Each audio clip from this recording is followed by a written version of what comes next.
Hello, fellow film chewers. Welcome back to Film Chewing's Oscar Project, where we watch every Best Picture winner from 1960 to current day. And today we are discussing the 1991 Best Picture winner, Silence of the Lambs. It not only did it win Best Picture, it also won 5 awards that year: Best Picture, Best Director, Best Actor, Best Actress, and Best Adapted Screenplay.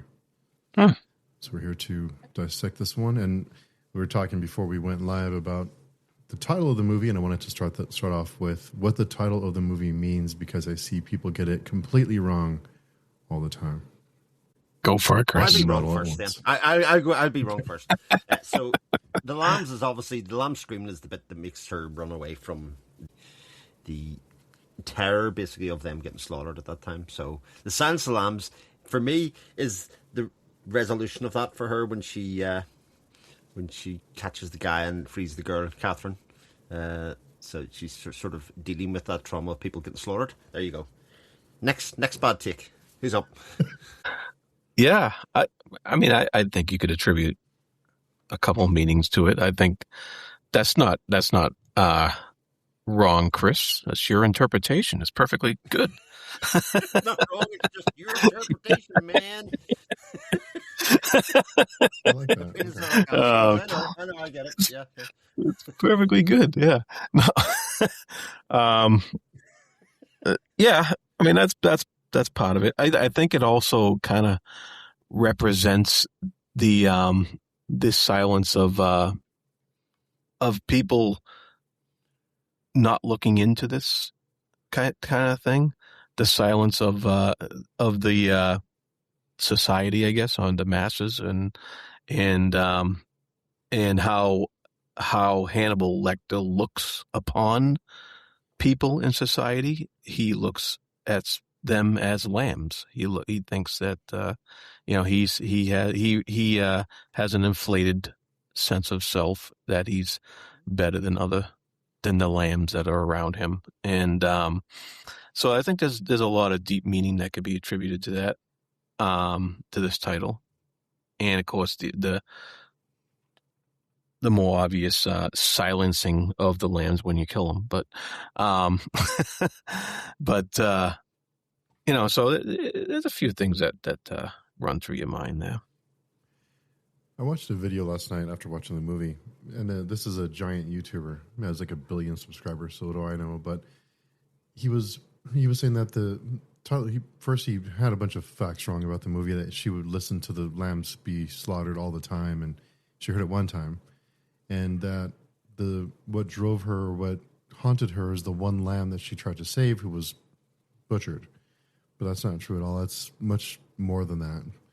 So the way that I took it was that the lambs being slaughtered, that she wasn't able to save them, that's something that drove her in her career, and to kind of be successful, and to quiet those screams, those cries at night, and all the time. But it was something that motivated her to be better, and to save people, to do good, and to kind of right those wrongs, or in her mind, right the wrongs that she let the lambs be slaughtered.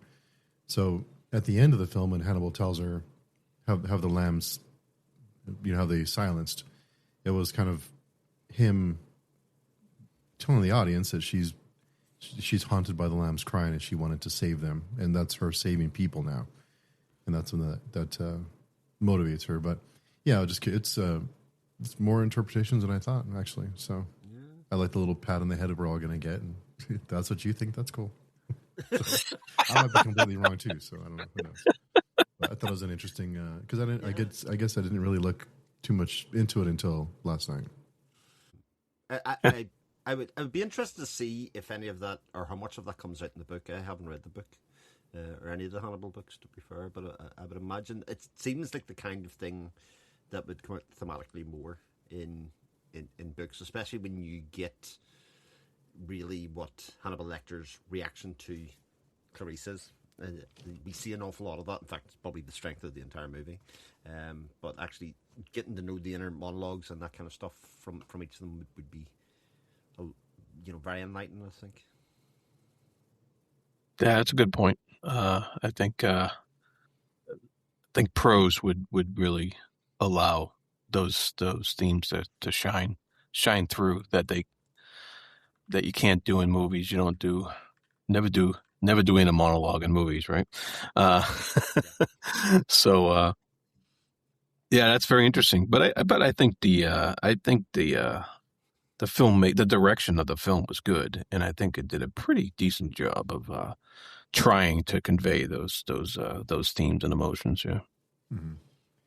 I was also surprised because this film is it's stated that it makes history because it's the first horror film to win Best Picture, but I don't know that I classify this horror. I'd say this is more of a thriller, like a crime thriller. It is interesting Yeah. because we were speaking to our good friend Varsha on Friday, and the previous Friday, and she said, "No, I couldn't watch that. That's a horror movie." And my feeling was exactly like yours, Steve. But having watched it, there are definite horror elements. I mean, they're not exactly a slasher by any sense in the imagination, but some of it is pretty rough, like, and pretty dark. I thought the bit where they took Sergeant Pembry and splayed him up against the cage is very, predates torture porn, etc. of the late 90s, but it definitely is in that sphere of what it's doing. It's kind of disgusting in some way, but yeah, I wouldn't have never classified it as a horror movie either. I have to say. Yeah. I think you could say it's a little bit horror, but I think it's more thriller. But there are definitely horror elements in it.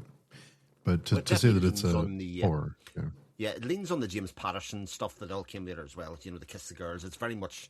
I think they set the archetype for that whole genre of film that came out afterwards. That there seemed to be dime a dozen by the end of the 90s and mid 90s, etc. They were all sort of following this path, and they weren't horror films. They were definitely thrillers. Mm-hmm. Yeah, I was wondering about that. I was wondering how many films were considered this type of crime thriller thing prior to Silence of the Lambs, or how popular they were prior to this movie. Because there's definitely a ton of imitators later, like you said, and so I'm wondering if that had to do with its prestige at the Oscars because it had the names associated with it. It had the Anthony Hopkins and the Jodie Foster and the and it had good production value and all that stuff and a good director and it had a pretty decent screenplay. So I wonder what was the backing behind this film that led it to get produced in the first place, because if we really hadn't seen anything like this film before this, maybe you had your crime thrillers in like The French Connection. That was a crime thrill, but that was more of like an action based crime thrill, and this leans into the disturbing parts of the crime genre, the serial killer aspects, the grosser, you got insects, you get cut up bodies, you get and that kind of crime, which people don't like to think about because it is pretty gruesome when you have people doing that to people, But they were literary adaptations as well. Manhunter came before this, obviously, with Tim Peterson as well. So, I mean, I think that whole genre and that whole kind of psychological, behavioral kind of stuff was on the rise because it was on the rise in solving crimes, and it was in the rise in kind of the zeitgeist. Like you see, by the time you get to 2000, late 90s, CSI is the biggest show on TV, for instance, because it's kind of doing behavioral science and forensic science. Behavioral being Criminal Minds, which followed that even. But I do think, like, in film terms, they're all an extension of the noir from the 40s and 50s. They are crime kind of things with a femme fatale of some sort, that whole noir, which was an enormous genre there. And then the early 90s, we got what was essentially the neo-noirs that came along, most famously through Tarantino. But they were definitely, like, this was like a resurgence of all of that kind of stuff at the same time.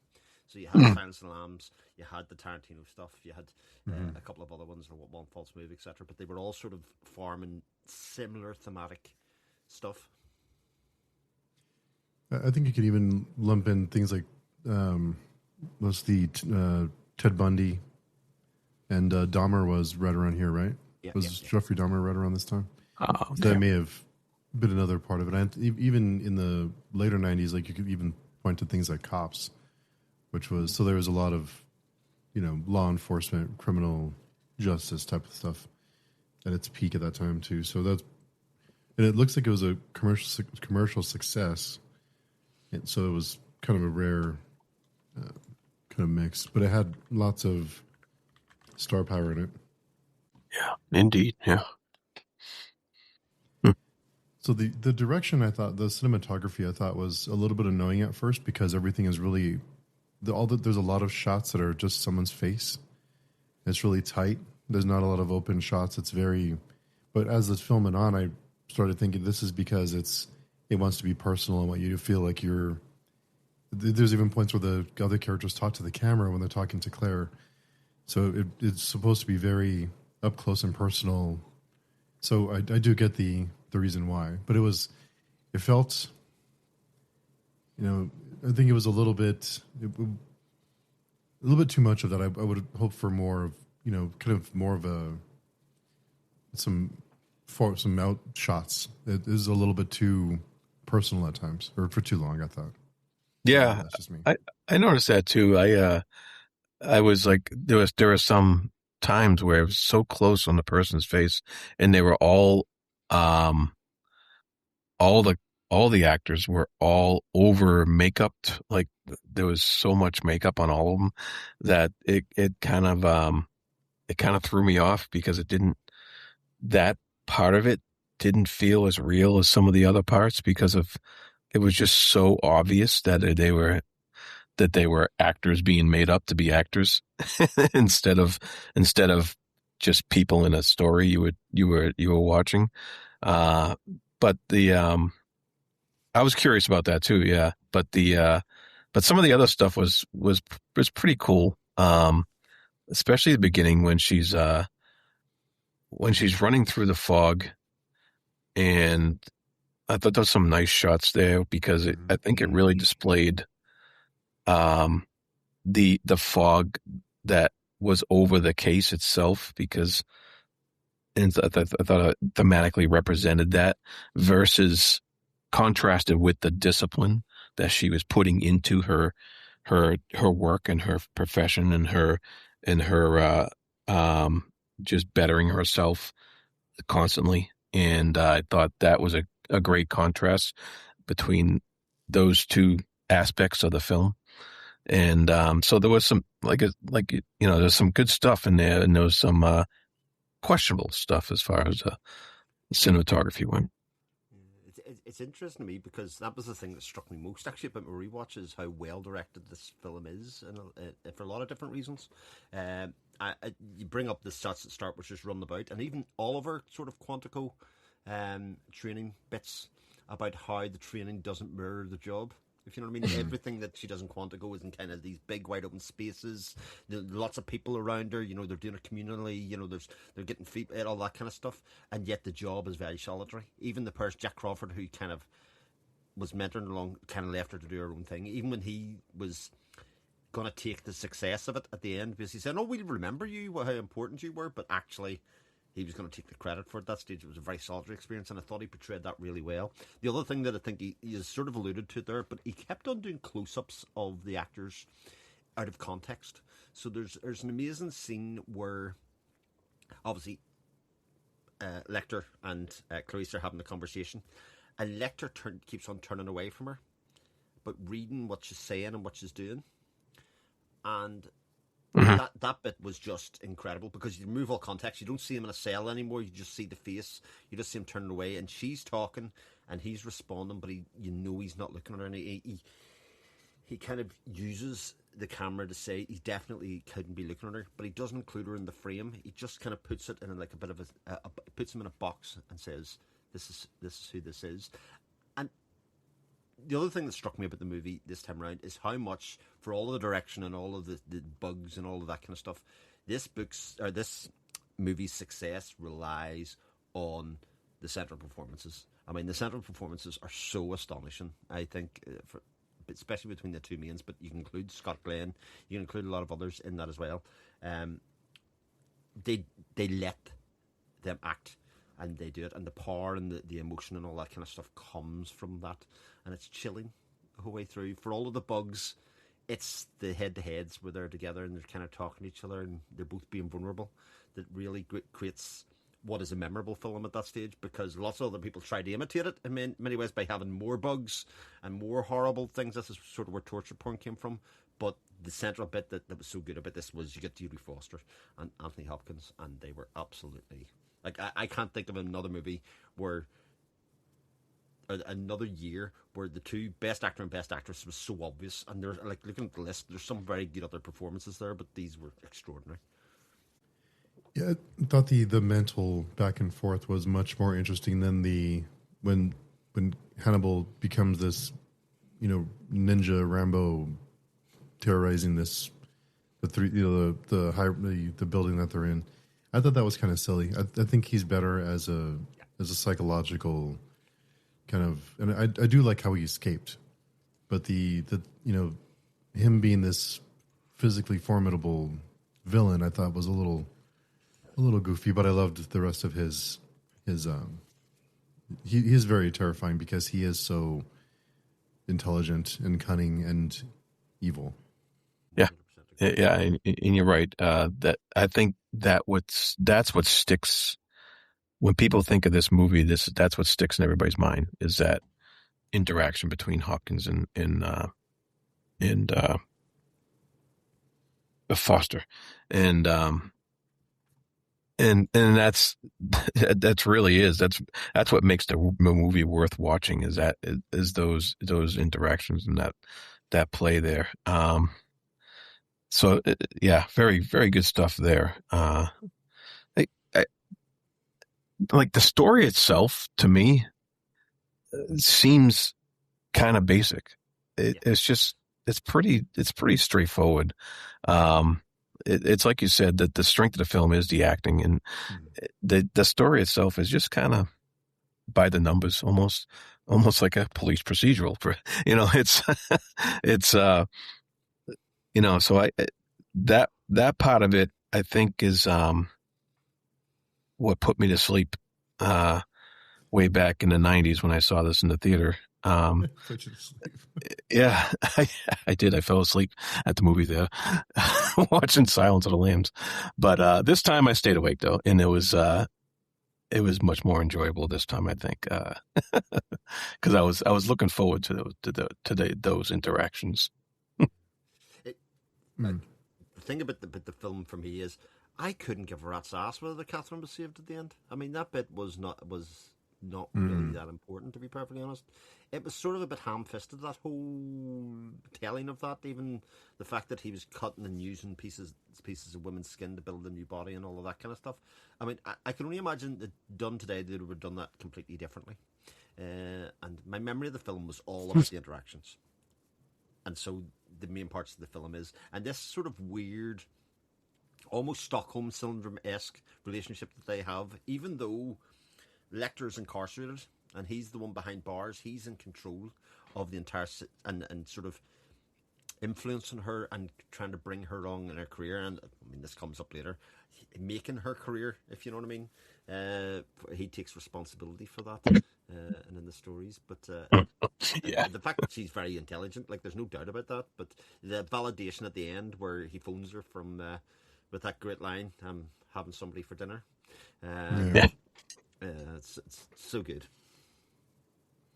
I do think there's three or four different kind of storylines going on here, and I wonder which one you think is the movie supposed to want you to focus on, because I think it's Hannibal's movie, but I think most people really remember Claire's character, Claire and Hannibal together. But I think because we have Claire, we have Hannibal, we have Buffalo Bill, and then we have I forget her name, Catherine.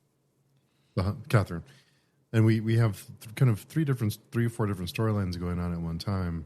But I think it's really Hannibal's movie. I think they plan to make multiple movies with Hannibal being the focus. So I think Claire is just a one movie and out, which I would have loved to see more of Claire in her career and the different cases she works. I think that would have been, and have Hannibal as kind of the shadow over her forever and kind of pop in and out. But of course the books are focused on Hannibal, but wondering what you guys thought about what was a standout plot line for you, and what do you think the movie wanted us to focus on? Well, I think the standout plot line for me is the concept of using a serial killer to catch a serial killer. I think that's the one that is the main focus and crux of it. I mean, very nicely said. But I totally agree with you, Steve. Is that it's Lecter's film? I mean, she is a patsy. She's the celebrated one at the end, and again, not to diminish her contribution and role, but she stumbles in to the solution. Just good old fashioned police work, but without really any knowing what she's going into. If you know what I mean, she just stumbles into it. Whereas it's sort of intuited that Hannibal knew all along who this guy was, what was happening, and was sort of playing and toying with people the whole way along. So while she gets the credit for it, he is the mastermind behind her credit. And it's almost like he uses her trauma to control her, even though as the viewer you still think that she's in control at the start of the time, because she's free, she's on the outside of the bars, and she's the one that said quid pro quo, all of that kind of stuff. But actually, some of my very favourite parts of it are the understands the character when they were saying, "Oh, he's going to come after you," and Clarice basically says, "Oh no, he wouldn't do that. He would consider that rude." I don't know why he would consider it rude, but I just know that's what he would consider it, and that sort of insight of the character relationship that they have formed together in such a short space of time actually is the real juicy part of the movie for me, because she understands him in a way that nobody else understands him, and vice versa as well. I mean, nobody else has got to the bottom of Clarice as a person either, the way that he has in very short order. Yeah. Tying into that, I think it's interesting that part of her storyline is the rampant sexism that she has to put up with in the department. And so her getting the respect and credit from somebody like Hannibal Lecter kind of rises her above those obstacles that she was going through as she's going through the academy and stuff like that. So that's pretty good stuff. Yeah, I think she faces challenges her whole life, with her father her mother dying, her father being killed. Then she goes into lives with relatives for a couple of months. Then she's in an orphanage. And then once she gets to college, she does very well. And then she gets to the bureau in training. She's looked down upon. Nobody takes her seriously. When she gets on the field, everyone looks down on her. All the men look at her either as a piece of meat or as someone who doesn't know what they're doing. And I wonder if through all that, it seems like a lot of the times that she is outside, that she's alone. I think very solitary, very isolated. But do you think so Hannibal pulls the strings the whole time. Does Hannibal respect her, or does Hannibal view her as just another lamb or another person he can manipulate? Because I wondered that if she's really someone who he respects in some way, or is it just someone else he sees that he can use to his own ends? I think Hannibal thinks he can use anybody, no matter who they are. But I think that if he's going to rate who he can use, I think he would afford her more respect than others. Yeah, I see her see him almost as like the quiz master. He needs somebody smart enough to play his games and for him to get enjoyment out of the fact that he give them enough of a breadcrumb, even though they were really tiny. Somebody that can play at his own game, because the implication is made that nobody else has even came up close. to her. So the kind of how she finds the lockup, the anagrams of a sort, all of that kind of stuff is there. Even with the clue about he covets, just giving her that clue, and then she goes and runs with it. I think there's a little bit of column B in that kind of thing. Is that yes, he's in control. He doesn't think anybody's up to his level, but he does need somebody that's very intelligent to play his games and play along with it. And I think he grudgingly, or maybe not grudgingly, he does respect her at a certain point for being able to put it together. Hence the phone call at the very end. You know, I think that's really what the end of the phone call. It's the validation of he's again given her his approval in a strange way as being the serial killer, the person that's in control. To say, oh, you did well there. It was almost like a mentor relationship is sort of what he has at that stage.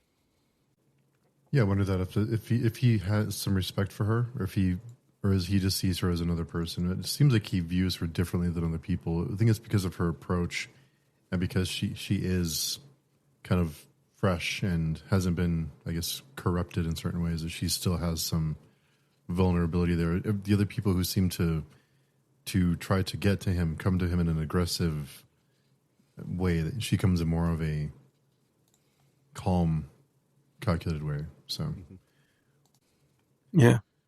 And she doesn't come in trying to disguise her fear as she's in there. She readily shows it.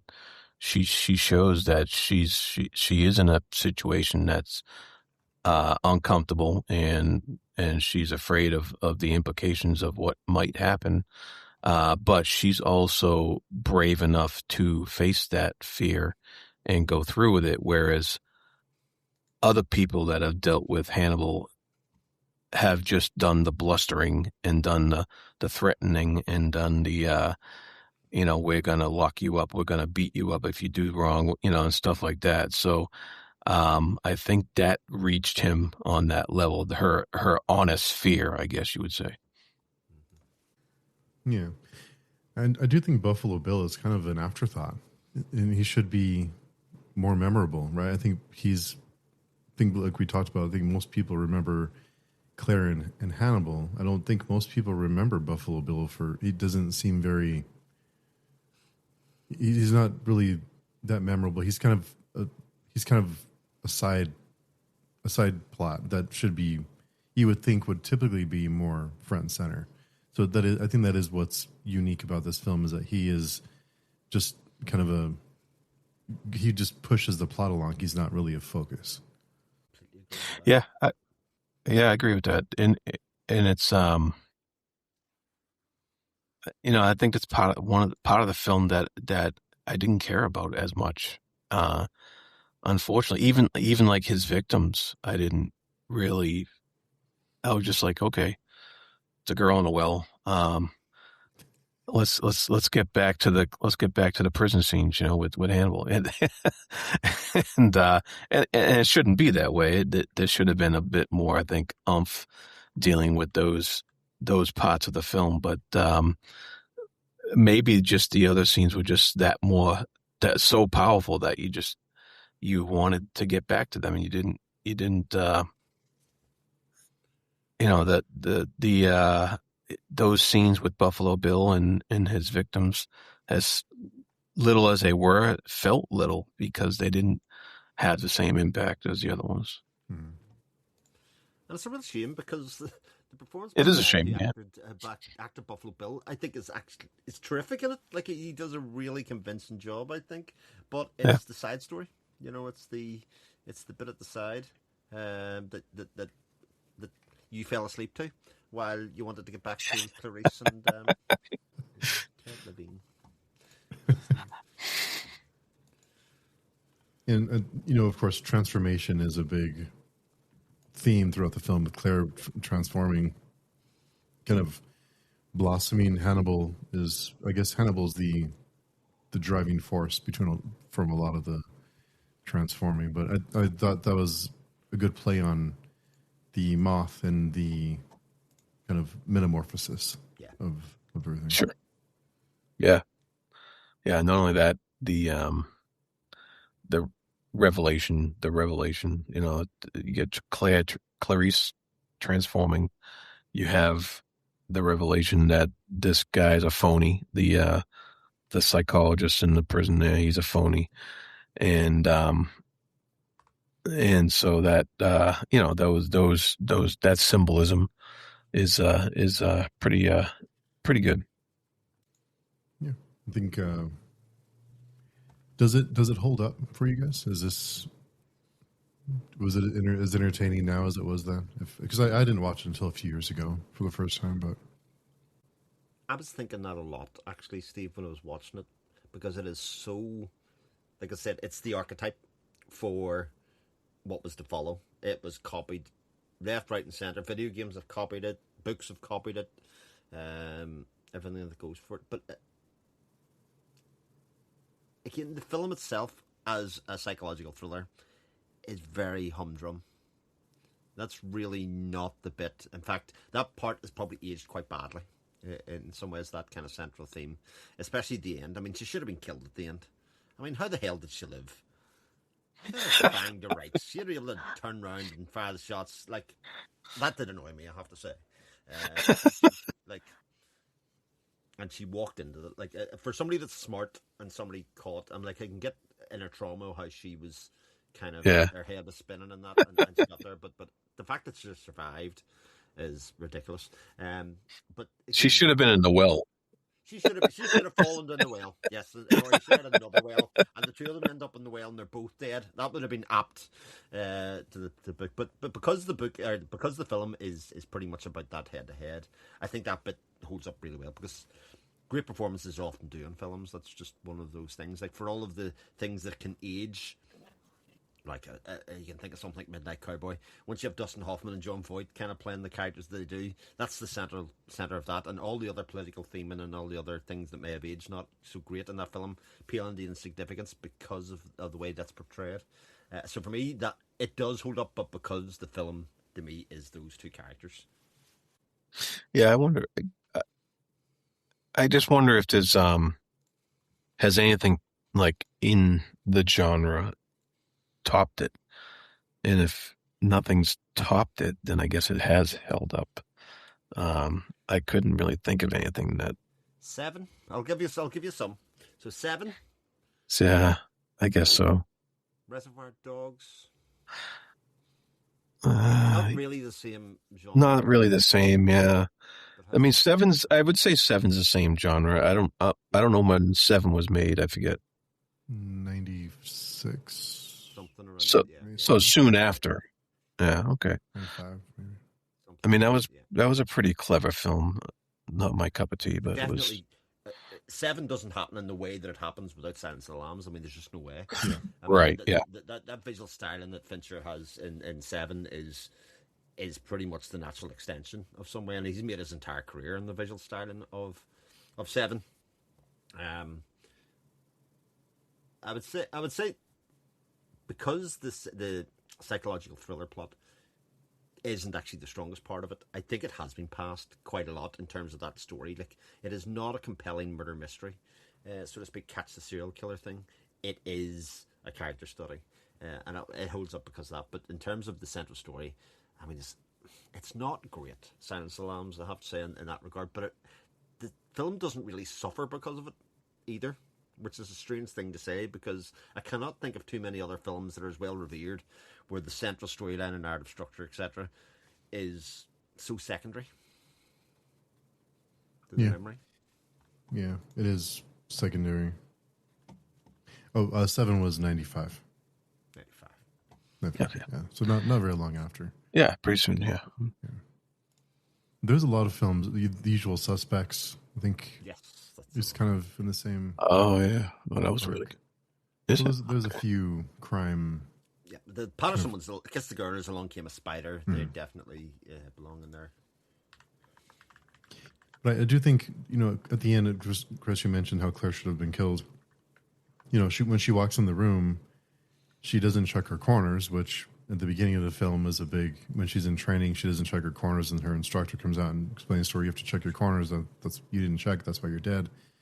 So when she walks in the room, there's a butterfly painting right behind her over her shoulder that if she would have looked, she would have seen, or a moth, she would have seen that that's him, or at least been alerted to who she's dealing with. But I felt she kind of stumbled her way into finding him, and then she stumbled her way into surviving. Yeah. Because having the lights turned off, and he could have killed her he followed her along with his hand in the screen for a little bit too long. That was a little frustrating for me because I know they were trying to build tension, they were trying to build that fear and the oh my God, what's going to happen? But at some point, it's like, okay, come on, like,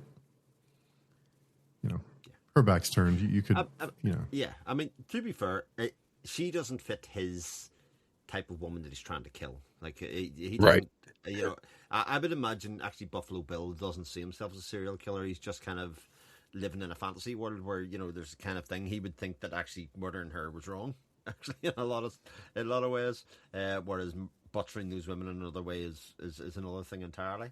But yeah, it just kind of stretched credulity at that stage, especially if he was under threat or something like that. At that stage. Yeah. But yeah. And she stumbled into him, but I think it was I think her premise was that she was still on the trail and not actually going to encounter him yet. She was still doing investigating. She didn't expect to actually find him this soon. That's at least how I took her unpreparedness or her,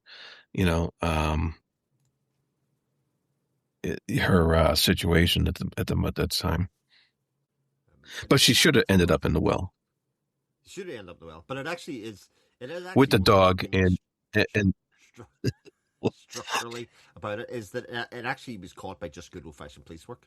It was not the psychological kind of profile, and it was nothing to do with that. It was just going door to door, knocking the door, and then seeing what came out. I mean, I really like that part of it, is that for all of the smarts and all the rest of it, the way that you catch killers and solve crimes is work the case, do the work. Talk to lots of people, do that kind of stuff, and you will come across somebody will let themselves down or something at some stage.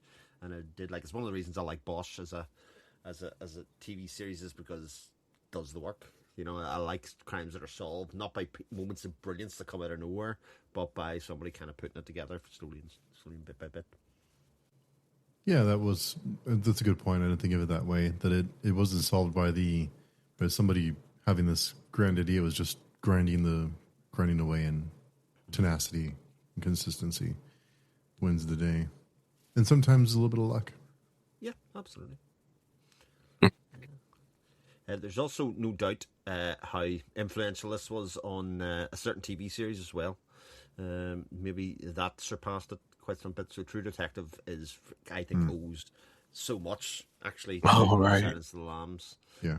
So much so, in fact, that Jodie Foster even had to come back to save True Detective, or not, as the case may be. Steve, sorry.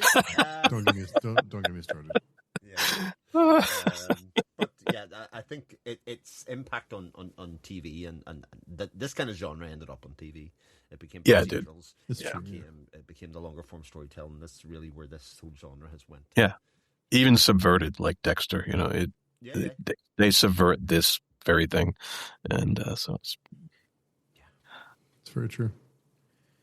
Yeah, they're even I don't know if you guys have seen The Cell from 98, 99. Yeah, Tarsem Singh, Jennifer Lopez film. Yeah, Jennifer Lopez, Vince Vaughn. Yes. There's some elements that film, I don't say took, but borrowed from this one. Really visually stunning movie. I want to rewatch that someday, but. I have it next door, actually. I have been meaning to rewatch it. I bought it in DVD at the time, and I just bought the upgraded version. It is visually amazing, that movie. Mm-hmm. It's so beautiful. Yeah. Well, in a bad way. The segmented horse and stuff. Yeah. I mean, it's not. It's beautiful, artistically gruesome. Yeah. Yeah. Yeah, I thought it was good. But yeah, that's another film that reminded me of kind of elements that were taken from this one. But it was a very influential movie that we still see elements today. But yeah. What about the other films that were beaten by Silence of the Lambs that year, and those not even nominated? Let me find out right now. I shall tell you what the most successful movie was in the box office that year that did not receive a nomination either. It was Terminator 2 Judgment Day. Anybody that was alive at that stage will remember when Terminator 2 Judgment Day came out, and it's like, okay, Yeah. that was great. And number 2 after that was Robin Hood, Prince of Thieves. Another kind I of... love that movie. Yeah. Oh, wow. That's a really fun movie. Third, That's good. Beauty and the Beast, the animated one. Yeah. Which should have won. Which maybe should have won. I mean, Which should have won. Yeah. No, it's a masterpiece. It really is. I think that movie's unbelievably good, and I think it lost because it was a cartoon. But yeah, well, I think that there is a snobbish element to the Oscars that we've talked about before. And Hook was fourth, and I love Hook as well. God damn, Hook's brilliant film. Oh yeah, yeah. Beauty and the Beast, Bugsy, JFK, and The Prince of Tides. I could even make a case for JFK. I think that's a great movie. JFK was sixth most successful film. I really like JFK as well. It has Costner again. I mean, what's not to like? That's true. Yeah, I do think, but from all those, I do think Beauty and the Beast has the best, the strongest case to win. I mean, it's one of the all-time great animated films. Like, I don't think there's any doubt about that. It's in the top 3. It's in the top 3. And for it to not win out, actually, I think we'll look back and go, I mean, Silence of the Lambs is good, but it is hokey in places. I have a really, probably a hot take here, but don't get me wrong. In 91, when I was 11 years old, Terminator 2 was the best thing ever. I thought it was fantastic. Yeah. Rewatching it now as an adult, it doesn't really hold up. It's not pretty good. It's the opposite of Silence of the Lambs. Yeah. Its central performances are absolutely terrible, I think. Edward Furlong, Arnold Schwarzenegger, they're all, Robert Patrick, they're all pretty bad. It's all style over substance. But like as you say, at the time, it was the biggest thing ever. You couldn't tell anybody it was not great at that time. It's still very watchable. Like, don't get me wrong, I'd still stick it on and kind of go, going into the, wasn't it the big truck going into the ravine? Oh yeah, I mean, Guns N' Roses blasting. Blast. I was a little older than you, Steve, at the time, and it was still the greatest thing. Yeah, I mean, at the time, it was great, but when you get older and you start, you watch, it's just, we get some distance from it in time. It's just not the same. I have no interest in seeing it again at this point. I've seen it enough. But it was around that time in the cusp where marketing could make a movie. Like Terminator 2 was marketed everywhere. Oh yeah, it was literally everywhere. You were told that it was the greatest film ever made before you went to see it. In ways that it won't happen now. People wouldn't be able to understand how marketing influenced releases as it was in the time. Yep, and the special effects of that silver dude that was fantastic at the time. It was just like, it's great. Yeah. I'm surprised Boys in the Hood didn't get nominated. That was that year. Wow. Yeah. I'm surprised it didn't get more. I haven't rewatched it, but at the time, looking back in that time period, I'm not sure if it would even hold up. I haven't seen it in a long time, but I'm surprised it didn't get more attention because it was a very unique, trailblazing movie at the time to highlight life in certain parts of the country and certain neighborhoods. So I thought I was a little bit surprised that didn't get at least more consideration. But Bugsy, I'm not sure. That's the kind of the thing that doesn't really stand out. And The Prince of Tides, I guess that's a drama, right? Yeah. Yeah. But even Cape Fear. Oh, really? Louise, that was another. Thelma and Louise? Oh, wow. Yeah. Huh. What else came So when you put it in that when you put it in that frame and give it that framing, I mean, looking back now, just looking back at what holds up today, or what's talked about today, Thelma and Louise, as much as I hate to say Terminator 2, Cape Fear still has, they have a TV series now. So those have had legs for a while. Beauty and the Beast. So interesting. But Silence of the Lambs, I feel like it does It's a worthy still winner. have significance, cultural significance now. Yeah. So Yeah, it seems to be a year of tough choices. yeah, and yeah. So where does this fit in on your list? Unless you have other topics to go over. It's in the middle for me. It's just I like. creeping in the top 10, I think, for me. Oh, really? Wow. Yeah, it's around about that Godfather 2 Sting level for me, I think. Probably 10 to 15. Yeah. It was good, but there's so many good films that we've seen. It's Yeah. hard to. I like a lot of them. I have it down close to 20, but like 18 or so. Yeah. But But they're all But- good movies. We keep on talking but about this. yeah, I know they're all good. It's just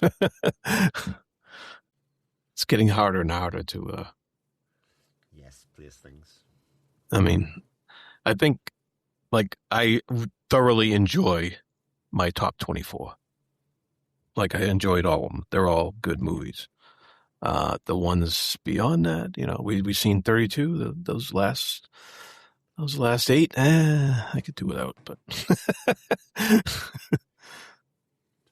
Top 24 for me. That's exactly the break-off point for me as well. yeah, Exactly where mine kind of goes. I could watch Jared Safari again. I wouldn't hate it, but that's fine. I'm good. I don't need that one. There's some standout bad movies from our list for sure. But in 1992, Best Picture is Unforgiven. Yes. 92. 92, yeah. So it'll be Oh. next. I love Unforgiven. And it Return beat of A the Few Western. Good Men, yeah. Return of the Western, yeah. Yeah, I love Unforgiven. It's going to be interesting to watch that and see how high it places on my list. See if that holds up. Yeah. And it was kind of the return of Clint Eastwood, right? Because I think he had been absent for a while. This was kind of his He had. Yep. return. And was it his directorial debut or? Yes, it was. Yeah. Yep.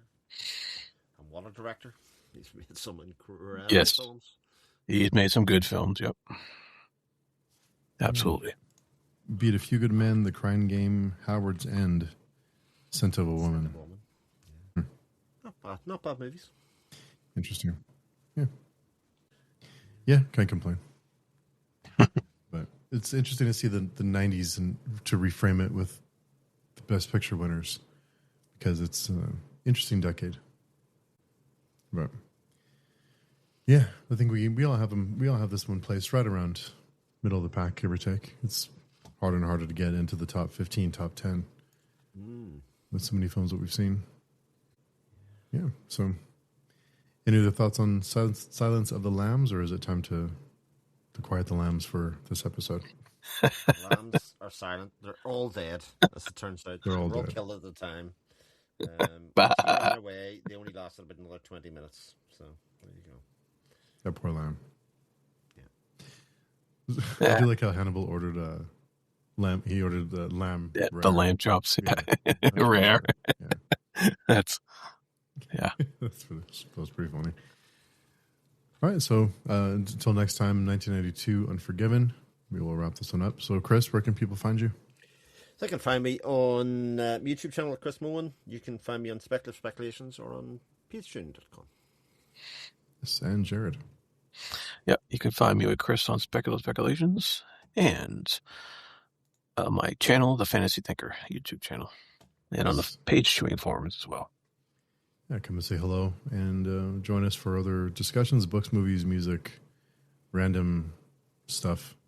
Come on and say hello and check out all the different reviews and blogs over at the pagechewing.com blog posts. Until next time, thanks for hanging out with us, and we'll see you in 1992.